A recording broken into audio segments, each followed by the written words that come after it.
প্রধান উপদেষ্টার কাছে আগামী 21 তারিখ আমাদের এই পে স্কেলের চূড়ান্ত রিপোর্ট জমা দেবে। এই তথ্যটা আমাদের কাছে আছে। এখন বাকিটা হচ্ছে আল্লাহর রহমতের উপরে আর পে কমিশনের উপরে। যদি কোনো সবকিছু ঠিকঠাক থাকে, যদি সবকিছু ঠিকঠাক থাকে ইনশাআল্লাহ, আল্লাহর যদি হুকুম হয়, তাহলে আগামী 21 তারিখ মানে আগামী বুধবার আমাদের পে স্কেলের চূড়ান্ত রিপোর্ট পে কমিশনের চেয়ারম্যান মহোদয় আপনার প্রধান উপদেষ্টার কাছে জমা দিবেন। এবং প্রধান উপদেষ্টার কাছে জমা দেওয়ার পর আমরা আশাবাদী যে নির্বাচনের আগেই পে স্কেলের গেজেট জারি হবে। এবং এই পে স্কেল গেজেট নির্বাচনের আগে জারি হওয়ার জন্য আপনাদেরকে আরো বেশি অ্যাক্টিভ হতে হবে। আপনারা এই শেষ সময় এসে আর একটু বেশি সবাই যার যার জায়গা থেকে আপনারা একটু দাবিটা করুন। ভাই আর কয়টা দিন, আমরা জানুয়ারি 31 তারিখের মধ্যেই পে স্কেলের গেজেট চাই, অন্য কোনো কথা নাই। আমাদের দাবি মানতে হবে, মানতে হবে। জানুয়ারির মধ্যে পে স্কেলের গেজেট জারি করতে হবে। জানুয়ারিতে পে স্কেলের গেজেট জারি করতে হবে। এই শুধু একটাই দাবি। এবার আপনারা বলুন, আসুন আমরা কিছু দাবির কথায় আসি। আমরা শুরু থেকে দাবি করেছিলাম 1:4 অনুপাতে গ্রেড সংখ্যা কমিয়ে 12টি করে, এবং আমরা সর্বনিম্ন 35,000 টাকা চাই। এবং আপনারা জানেন যে এই দাবিগুলির সাথে আরো কিছু সম্পৃক্ততা দাবি আছে, সেটা হচ্ছে বাসা ভাড়া। আমরা হাউস অ্যালাউন্স চেয়েছি, যে বিভাগীয় শহর, মহানগর শহর, সেগুলোতে আমরা চেয়েছিলাম সম্ভবত 80%। তারপরে বিভাগীয় শহরগুলোতে 70%, জেলা শহরে 60%, এবং থানা পর্যায়ে যারা আছেন, উপজেলা পর্যায়ে, সেগুলোতেও আমরা 60% চেয়েছিলাম। কেননা দ্রব্যমূল্যের ঊর্ধ্বগতি, প্রত্যেকটা জিনিসের দাম কয়েক গুণ বৃদ্ধি। সেই সাথে আমরা যে 6 টাকা টিফিন ভাতা পাই, সেই 6 টাকা টিফিন ভাতার পরিবর্তে আমরা লাঞ্চ ভাতা চেয়েছি, এবং দৈনিক আমরা 200 টাকা হারে লাঞ্চ ভাতা চেয়েছিলাম। এবং চিকিৎসা ভাতা, যেটা আমরা এখন একজনের জন্য 500 টাকা চাই, 500 টাকা পাই, 2 সন্তানের জন্য 1000, আমরা সেটা চেয়েছিলাম এক সন্তানের জন্য 3000, এবং 2 সন্তানের জন্য 6000 টাকা আমরা চেয়েছিলাম। আমার মনে হয় এই শিক্ষা ভাতাটা এক সন্তানের জন্য 2000 এবং 2 সন্তানের জন্য 4000 টাকা এরকম হওয়ার একটা পসিবিলিটি আছে। এবং আমরা চিকিৎসা ভাতা আমরা চেয়েছিলাম 10,000 টাকা। এটা চাকরিরত এবং অবসরজনিত সবার জন্যই একই ভাতা প্রযোজ্য। এরকম ভাবে আমরা 10,000 টাকা চেয়েছিলাম, যে কেননা চিকিৎসা খরচ ব্যয়ভার অনেক বেশি। একজন চিকিৎসকের কাছে গেলে একেবারে কম পক্ষে যে ভিজিট, সেটাও হলো আপনার 800 টাকা একটা ভিজিট আসে। এই 800 টাকা ভিজিট দিয়ে একজন ডাক্তার দেখানোর পরে তিনি আবার কতগুলি টেস্ট দেয়। আচ্ছা, যাই হোক, এরপরে আসেন আমরা 15 সালে আমরা কি হারিয়েছি? 3টা টাইম স্কেল এবং একটা সিলেকশন গ্রেড। এর বিনিময়ে দিয়েছে কি? 2টা উচ্চতর গ্রেড। এই 2টা উচ্চতর গ্রেড, একটা 10 বছরে আর একটা 16 বছরে। আমার অনেক কলিগ আছে যারা 10 বছর পর উচ্চতর গ্রেড পেয়ে তারা সর্বনিম্ন তাদের যে বেড়েছে 10 বছর পরে, কারো 10 টাকা, কারো 20 টাকা।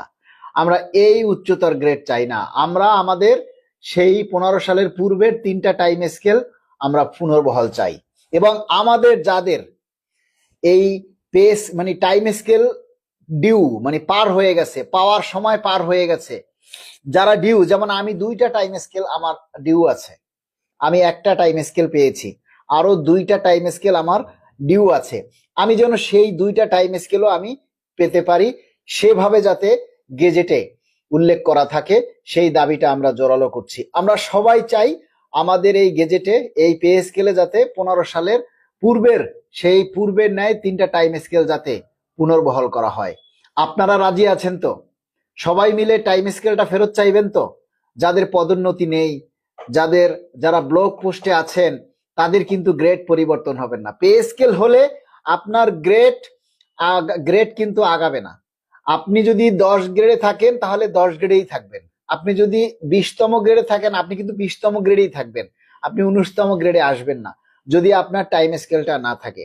টাইম স্কেলটা আপনাকে পুনর্বহলের জন্য জোরালো ভাবে ভূমিকা রাখতে হবে, জোরালো ভাবে দাবি করতে হবে। অথচ সারা দেশ থেকে আমার মনে হয় না 50,000 মানুষও এই দাবির পক্ষে কাজ করে।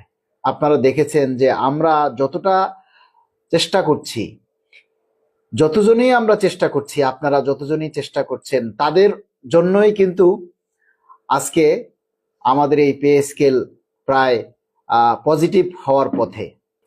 মহার্ঘ ভাতা দিবে, সরকারি কর্মচারীরা মহার্ঘ ভাতা পাবে, মানে অনলাইন চ্যানেল সহ প্রত্যেকটা জায়গায় মিডিয়ায় প্রচার করছে যে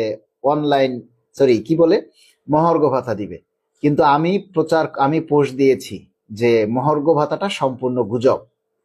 এখন আমরা 15% বিশেষ সুবিধা ভোগ করছি, সেই মুহূর্তে আসলে মহার্ঘ ভাতা কখনোই সম্ভব না। এটা শুধুমাত্র নিউজ পেপার যারা নিউজ করে তাদের এটা একটা গুজব। তারা তাদের প্রচারের স্বার্থে, তাদের ব্যবসার স্বার্থে প্রচার করছে। সেটা সত্যতা আপনারা পেয়েছেন যে 16 তারিখ আমাদের অর্থ উপদেষ্টা মহোদয় কিন্তু স্পষ্টই বলেছেন যে এখন কোনো মহার্ঘ ভাতাটা হবে না, যা হবে তা পে স্কেলের মধ্যেই হবে। আপনারা কথাটা কিন্তু স্পষ্টভাবে শুনেছেন। যারা এরপরে আসেন, যখন অর্থ উপদেষ্টা মহোদয় প্রশ্ন করেছে নাটোরের এক সাংবাদিক প্রশ্ন করেছিল যে কর্মচারীরা প্রতীকী অনশন পালন করছে, তখন অর্থ উপদেষ্টা মহোদয় কিন্তু বলেছেন যে ধৈর্য ধরতে। অনেক বিশাল একটা ব্যাপার, যেহেতু 10টা বছর পে স্কেল হয় না, এখন যে পে স্কেল হচ্ছে সেটা অনেক বড়, অনেক বিশাল অ্যামাউন্টের ব্যাপার, অর্থের ব্যাপার, তাই তাদেরকে ধৈর্য ধরতে বলছে। এবং তিনি আর একটা সাক্ষাৎকারে স্পষ্ট করেই কিন্তু বলেছেন যে আমরা ধাপে ধাপে পে স্কেলটা বাস্তবায়ন করব, তবে প্রথমে বেসিকটা পাবে, এরকমের একটা স্পষ্ট কথা উনি বলেছেন। ধাপে ধাপে হবে, আমরা 3 ধাপেও যদি দেয় তাতেও আমরা রাজি, কিন্তু আমরা চাই গেজেট। আমরা চাই এই জানুয়ারি মাসের মধ্যেই যাতে আমাদের পে স্কেলের গেজেট হবে। আমি সবসময় কিন্তু আপনাদেরকে বলেছি, দেখেন, শেষ ভালো যার সব ভালো তার, শেষ ভালো যার সব ভালো তার। আমি কিন্তু কখনো হতাশ হইনি, কেননা আমার সেই মহান রাব্বুল আলামিনের উপরে আমার ভরসা আছে, আস্থা আছে, এবং আমরা শুরু থেকেই কখনোই কিন্তু ভরসা হারাইনি। একটা জিনিস দেখেছেন, সব সময় কিন্তু আমরা পজিটিভ ছিলাম যে ইনশাল্লাহ আমাদের পে স্কেল হবে।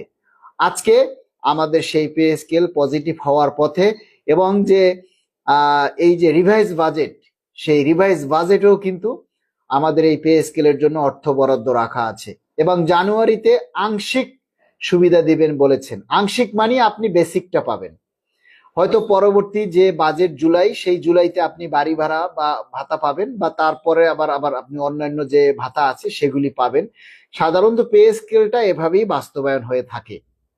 তারপরও যদি আমরা আংশিকও পাই, তবুও আমরা চাই পে স্কেলটা বাস্তবায়ন হোক। কি বলেন আপনারা, তাই না? যদি এখন আংশিকও দেয়, তাও আমরা চাই পে স্কেলটা বাস্তবায়ন হোক। আমরা পে স্কেলের গেজেট চাই। এবং আপনারা আর একটা জিনিস আশা রাখেন, আগামী 21শে জানুয়ারি এই নবম পে স্কেলের চূড়ান্ত রিপোর্ট আমাদের চেয়ারম্যান মহোদয় প্রধান উপদেষ্টার কাছে জমা দিবেন বলে আমরা আশাবাদী।